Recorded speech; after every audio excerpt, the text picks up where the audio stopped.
Bismillahirrahmanirrahim. Assalamu alaikum. Welcome to another lab of linear circuit analysis. Today we are going to study and verify Thevenin's theorem. But before going to study, let's revise what we have done so far. अब तक हम पढ़ चुके हैं KCL, KVL, current and voltage divider rule, superposition theorem and Ohm's law. Thevenin's theorem भी उनसे मिलता हुआ एक थ्योरम ही है, स्पेशली सुपरपोजिशन थ्योरम से मिलता हुआ एक थ्योरम है, उसका आइडिया आपको है।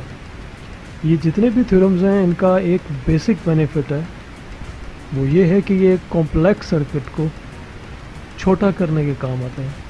एक कॉम्प्लेक्स सर्किट जो हमारे पास दिया हुआ है जिसमें number of resistances, number of voltage sources, number of current sources एक से ज़्यादा है, ऐसे सर्किट, ऐसे कॉम्प्लेक्स सर्किट को इसकी ओरिजिनलिटी को डिस्टर्ब किए बगैर, मतलब इसकी पावर डिसिपेशन जो ओरिजिनली अगर इन सारे कंपोनेंट्स को इकट्ठा करके लगाया जाए तो वो वही रहे जब इसमें से हम इसके सारे कंपोनेंट्स का इक्विवेलेंट लेके हम अगर लगाते हैं तो उसकी जो ओरिजिनलिटी है, जो पावर डिसिपेशन है, ये जो पावर उसने देनी है, या जो वैल्यू ऑफ वोल्टेज हमने लेनी है वो वही रहे।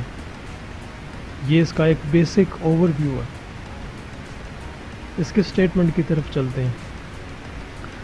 Thevenin's theorem for electrical circuits states that any combination of voltage sources and resistors with two terminals is electrically equivalent to a single voltage source V and a single series resistor R. कोई भी combination हो जाए voltage sources का, एक से ज़्यादा voltage source या current source and resistors या रेजिस्टर एक से ज़्यादा विद टू टर्मिनल्स, इसकी तरफ बाद में आते हैं कि दो टर्मिनल्स से क्या मुराद है, is electrically equivalent to a single voltage source. ये जो टू टर्मिनल है बेसिकली ब्रांच के दरमियान लगा हुआ होगा।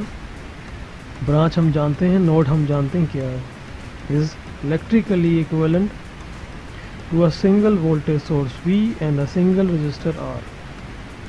एक से ज़्यादा वोल्टेज सोर्स या करंट सोर्स लगी हुई हो, एक से ज़्यादा रेजिस्टर के कॉम्बिनेशन हो, लेकिन वो ब्रांच के अक्रॉस लगा हुआ हो, मतलब उसका दो टर्मिनल बन रहे हो, इज इलेक्ट्रिकली इक्विवेलेंट। वो इलेक्ट्रिकली इक्विवेलेंट होगा एक सिंगल वोल्टेज सोर्स V के, और फिर उसी के सीरीज़ में हम एक जो नंबर ऑफ रेजिस्टेंस बहुत ज़्यादा थे एक रेजिस्टर में कन्वर्ट करके, जिसे हम आर थेवेनिन बोलेंगे, वो वी थेवेनिन मतलब जो सिंगल वोल्टेज सोर्स हमने निकाला हुआ होगा उसके साथ सीरीज़ में लग जाएगा। आइए इसकी सर्किट डायग्राम देखते हैं।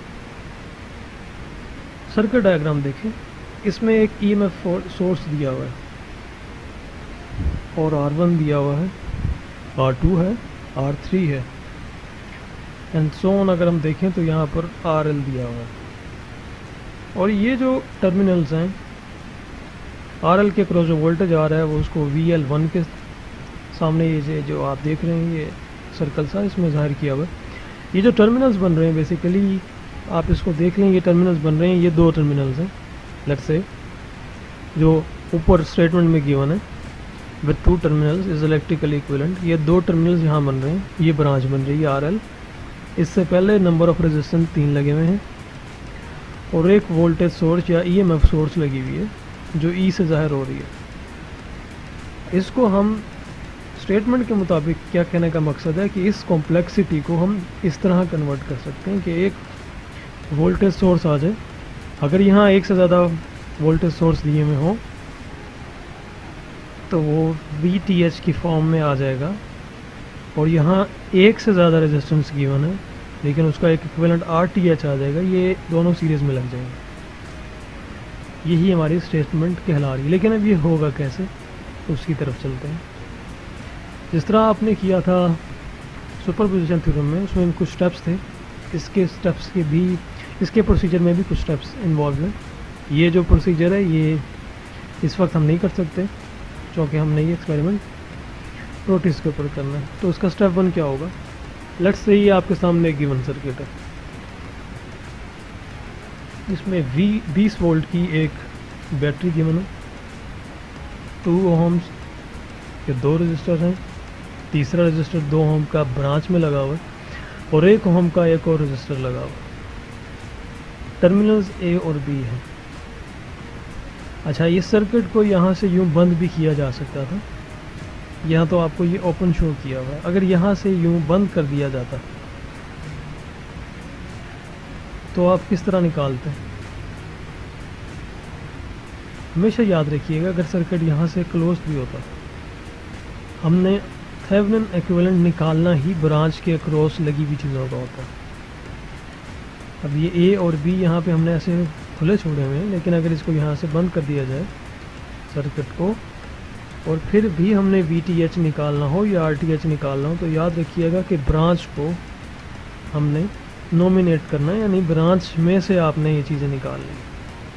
क्योंकि ये जो ब्रांच है ये एज अ लोड रजिस्टर आपके पास इस वक्त काम कर रही है, और RL को ही टारगेट करते हुए आपने VTH निकालना है और RTH निकालना है। ये कैसे होगा, स्टेप 2 में देखते हैं। अगर हम स्टेप 2 में देखें तो हम यहाँ पर करंट निकालें। अगर इस ब्रांच का करंट चला है, यहाँ से फ्लो कर रहा है इस साइड पर, तो ये जो करंट है ये बेसिकली आपके पास ब्रांच में से होता हुआ गुजर रहा है। तो इस ब्रांच का करंट अगर आप निकालना हो तो यहाँ पे आप करंट डिवाइडर रूल लगाएंगे, या आप लगा सकते हैं यहाँ पर KVL। दोनों में से जो आपकी एक्सपर्टीज़ जिसके ऊपर अच्छी है आप वो लगा कर हासिल कर सकते हैं। अगर आप यहाँ पर KVL लगाया जाए, क्योंकि हमारे पास इस वक्त यहाँ पर KVL लगा हुआ है, तो मैं उसके हवाले से डेमोन्स्ट्रेट करने लगा हूँ। KVL वैसे आप पढ़ चुके हैं, आपको सब पता है। KVL अगर अप्लाई करें, करंट की डायरेक्शन अगर हमने मान लीजिए अगर हम टुवार्ड्स पॉजिटिव टू माइनस चल रहे हैं तो यहाँ पर ये माइनस आ जाएगा, लेकिन अगर हमने करंट की डायरेक्शन माइनस टू पॉजिटिव ली हुई है तो यहाँ पर ये पॉजिटिव आ जाएगा। अगर मैं यहाँ से चलता हूँ, फॉर एग्जांपल चलें ये दूसरी साइड से लिए हुआ, अगर हम यहाँ से चलने की कोशिश करें तो माइनस पॉजिटिव पॉजिटिव 20 आएगा, -2 ओम हो जाता, ये फिर -2 ओम हो जाता, फिर -1 ओम हो जाता, लेकिन इनके रिस्पेक्टिव करंट जो आ रहा है I1 वो मल्टीप्लाई हो जाता। हमें पता है KVL का। उस केस में भी आपके पास 4 एम्पेयर ही आता, लेकिन डायरेक्शन डिफरेंट होती। यहाँ पे +20 -5 I1 = 0 होता, और फिर ये यहाँ जाकर 4 एम्पेयर ही बन जाता। KVL के ऊपर मैं ज़रा डिस्कशन नहीं करना चाहता क्योंकि हम ये पढ़ चुके हैं। यहाँ से आपने करंट निकाल लिया 4 एम्पेयर, I1 = 4 एम्पेयर। स्टेप 3 के अंदर आ जाएं। जब हमारे पास एक सर्किट जो इस फॉर्म में था और जब इस फॉर्म में आ गया I1 4 निकलने के बाद हमारे पास ब्रांच आ गई, ब्रांच का करंट आ गया, तो हम यहाँ से VTH निकाल सकते हैं जो हमें A और B के दरमियान चाहिए। VTH किस तरह निकलेगा? ओहम्स लॉ से, और ओहम्स लॉ अप्लाई ही तब होता है जब एक कॉम्प्लेक्स सर्किट छोटा हो जाए। ओहम्स लॉ आपने अप्लाई किया तो ये 12 वोल्ट आ गया आपके पास। स्टेप 3 में क्या करना है? RTH निकालना है आपने, RThevenin जिसे बोलते। VThevenin आप 12 वोल्ट निकाल चुके हैं। VThevenin आपने कैसे निकाला? Let's revise again. VThevenin आपने इस तरह निकाला कि आपके पास लोड रेजिस्टर दिया हुआ था और टर्मिनल्स भी आपने A और B वही मानने हैं जो लोड रेजिस्टर के होते हैं। यहाँ से गुजरने वाला वोल्टेज वही होगा जो आपने VTH लेना है। तो अगर आप VTH निकाल लेंगे तो आपकी आधी कहानी सॉल्व हो जाएगी, और आधी कहानी RTH निकालने के बाद सॉल्व होगी। कि VTH निकालने के लिए A और B टर्मिनल्स के दरमियान जब आपने यहाँ से निकालना था तो आपने इस लूप के अंदर या तो आप मैश एनालिसिस अप्लाई करते या नोडल एनालिसिस या करंट डिवाइडर रूल अप्लाई करते, जिसमें आपकी एक्सपर्टीज़ है। KVL हमने अप्लाई किया, यहाँ से हमने ब्रांच का करंट निकाल लिया, फिर ओहम्स लॉ लगाकर VTH हमने फाइंड कर लिया। RThevenin के लिए आपने क्या करना है? सिंपली आपके पास जो पावर सोर्स होती है उसको शॉर्ट सर्किट कर देना होता है। जो original power source with in the circuit होती है, ये इसका एक रूल है। जो विद इन द सर्किट आपके पास जो सोर्स दी हुई है, जो एनर्जाइज कर रही है सर्किट को ओरिजिनली, उसको शॉर्ट सर्किट कर देना। शॉर्ट सर्किट इसलिए करते हैं कि इसके इंटरनल रेजिस्टेंस के साथ आप जब रेजिस्टेंस RTH निकाल रहे हैं तो हम पावर सोर्स को मान लेते हैं कि हमने इसके इंटरनल रेजिस्टेंस के साथ इसको रिप्लेस कर दिया बैटरी को। तो अगर आइडियली देखा जाए तो एक बैटरी का इंटरनल रेजिस्टेंस 0 होगा, और 0 का मतलब शॉर्ट सर्किट है। तो ये एक वजह है कि शॉर्ट सर्किट किया जाता है। जब आप इसको शॉर्ट सर्किट कर रहे होंगे RTH निकालने के लिए, तो आपके सामने ये गिवन है कि आप अब सीरीज़ पैरेलल कम्बिनेशन को यूज़ करें। तो आपके सामने है कि ये जो 2 ओम है ये इसके साथ पैरेलल है। तो हम हमेशा से पैरेलल कम्बिनेशन को पहले सॉल्व करते हैं। तो आपने पैरेलल कम्बिनेशन को सॉल्व किया, फिर जब आपके पास इनका नेट इक्विवेलेंट आया उसके साथ आपने 2 ओम्स को, जो 2 ओम बचे उसको ऐड कर दिया। यहाँ से आपके पास RThevenin 3.2 ओम्स आ गए। इन दोनों को जब हमने सीरीज़ में लगा दिया, जैसे कि हमें यहाँ पर देखा था, VTH जब RTH के साथ सीरीज़ में लग जाएगा तो हमारे पास एक इक्विवेलेंट आ जाएगा। इस सर्किट का एक इक्विवेलेंट आ जाएगा, इस सर्किट का एक इक्विवेलेंट। वो इक्विवेलेंट हमने यहाँ पर लिख दिया। इसको मज़ीद मैं प्रोटीज में डिस्कस करता हूँ। जी, तो वेलकम बैक। हम पढ़ रहे हैं थेवेनिन थ्योरम।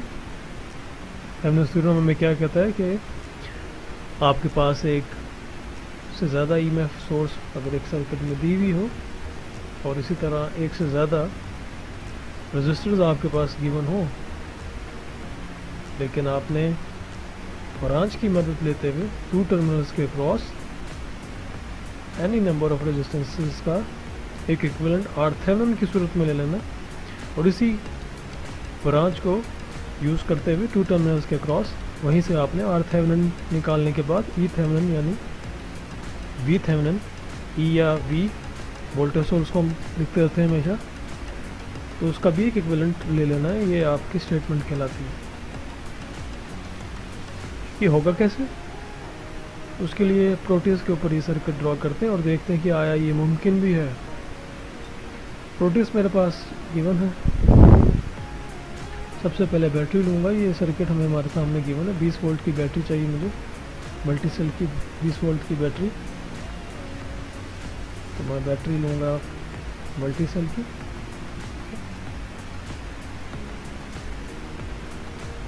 इसको मैं यहाँ ले आया।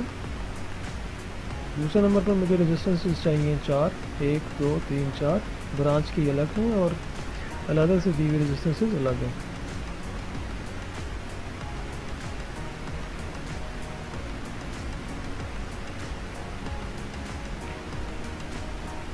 जब मैं रेजिस्टेंसेस लूँगा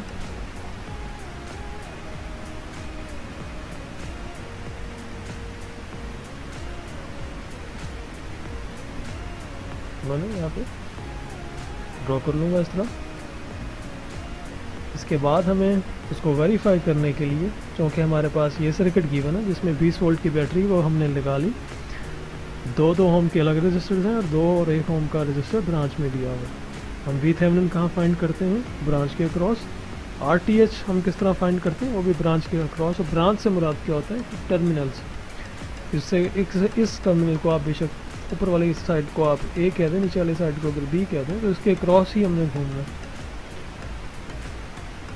इसको देखने के लिए हमारे पास, इसको जांचने के लिए इंस्ट्रूमेंटेशन मोड में DC वोल्ट एमीटर है करंट के लिए। तो मैं यहाँ ले आऊँगा।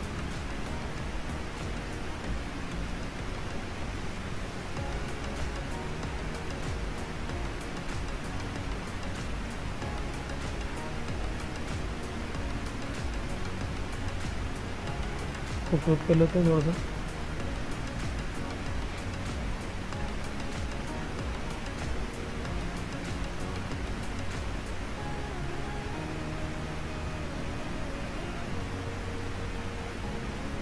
इसको ड्रैग करने के लिए माउस का इस्तेमाल कीजिएगा, वो बेहतर रहेगा, जहाँ ड्रैग करने पड़े। इसको मैंने राइट क्लिक किया क्लॉकवाइज क्रिएट करने के लिए। अब आप सारी लोग ये चीज़ों को जानते हैं।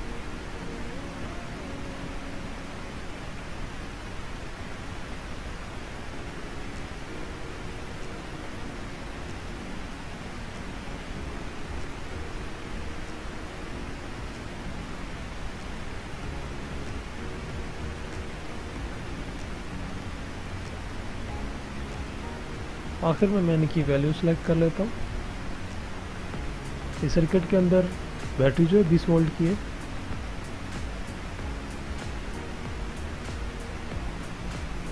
बीस वोल्ट की बैटरी सेलेक्ट कर ली। ये जो दो रेजिस्टेंसेज हैं इनकी वैल्यू है 2 ओम।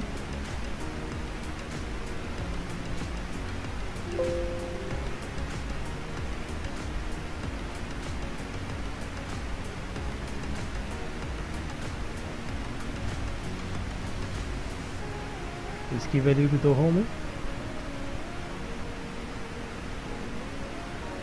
2 ओम। और फिर हमारे पास जो ब्रांच का आखिरी रजिस्टर बचता है इसकी एक वैल्यू 1 ओम है।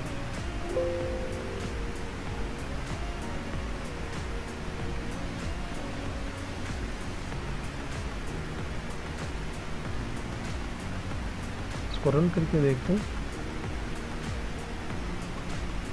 वहाँ पर 3.77 आ रहा है, जो कि इसी के इक्वल है, तकरीबन 4 ओम, जो हमने KVL के थ्रू निकाला है। DC एमीटर हम एक और जगह भी लगा के देख सकते हैं यहाँ पर, कि यहाँ पर तो कोई चीज़ नहीं आ रही। तो दोबारा रन करते हैं। आप देख सकते हैं इसके अक्रॉस यहाँ कोई चीज़ नहीं है। ब्रांच में से जो आ रहा है, जो चीज़ें हो रही हैं वो ब्रांच में से हो रही हैं। ये ओपन छोड़ने का जो हमारा फैसला है वो ठीक है।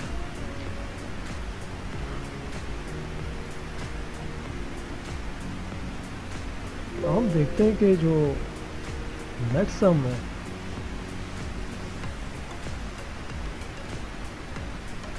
जो 12 वोल्ट की VThevenin की बैटरी लग रही है, क्या ये वाकई वोल्ट पूरे हो रहे हैं? ये तो करंट था। अब उसके लिए मैं DC वोल्ट मीटर लूँगा।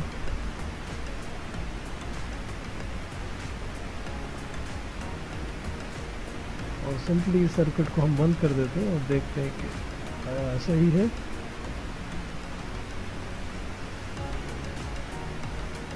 तो 12 वोल्ट हमारे पास आ रहे हैं VThevenin के।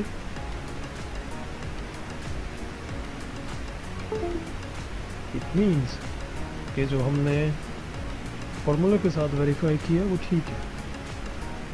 RThevenin आप जो है वो निकाल सकते हैं फिर अपने फार्मूले के साथ। VThevenin और RThevenin हमारे पास जब आ जाएंगे तो हम ये कह सकते हैं कि थेवेनिन इक्विवेलेंट बराबर होता है उसी कम्बिनेशन के जो इट्स सेल्फ कॉम्प्लेक्स फॉर्म में था, लेकिन अब वो छोटा हो गया। इसकी मज़ीद डिस्कशन के लिए आप मीटिंग में या सवाल छोड़ सकते हैं। शुक्रिया।